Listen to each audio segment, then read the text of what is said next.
Viewers আসসালামু আলাইকুম, সবাইকে আমার চ্যানেলের পক্ষ থেকে স্বাগত জানাচ্ছি।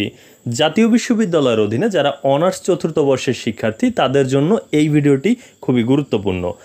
অনার্স চতুর্থ বর্ষের ফর্ম পূরণ এর আগের ধাপে শেষ হয়েছে, আবার নতুন করে কিন্তু ফর্ম পূরণের একটি বিজ্ঞপ্তিও দিয়েছে। তো এখন কথা হচ্ছে যে অনার্স চতুর্থ বর্ষের পরীক্ষা কবে শুরু হবে এবং এই পরীক্ষার রুটিন কবে নাগাদ প্রকাশিত হবে, এই দুইটি পয়েন্ট নিয়ে মূলত আজকের ভিডিওতে আলোচনা করা। ফর্ম পূরণের সময় বৃদ্ধি করে যে নোটিশটি প্রকাশিত হয়েছিল সেই নোটিশটি হচ্ছে এটি।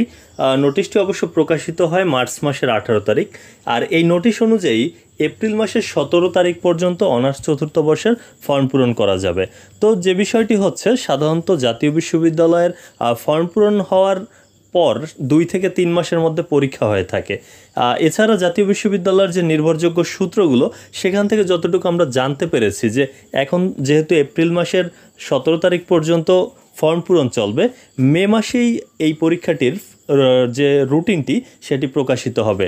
এবং মে মাসে যদি রুটিন প্রকাশিত হয়, যেহেতু জুন মাসের 7 তারিখে পবিত্র ঈদুল আজহা বা কোরবানির ঈদ, এই কোরবানির ঈদের পরপরই কিন্তু মূলত অনার্স চতুর্থ বর্ষের পরীক্ষা শুরু হবে, যেটি জাতীয় বিশ্ববিদ্যালয়ের যে নির্ভরযোগ্য সূত্র রয়েছে সেখান থেকে আমরা জানতে পেরেছি। তো সর্বোপরি বিষয় হচ্ছে মে মাসে অনার্স চতুর্থ বর্ষের রুটিন আসছে এবং জুন মাসেই কিন্তু অনার্স চতুর্থ বর্ষের পরীক্ষাটি শুরু হতে যাচ্ছে। এই ছিল আপডেট তথ্য। এতক্ষণ সাথে থাকার জন্য অসংখ্য ধন্যবাদ।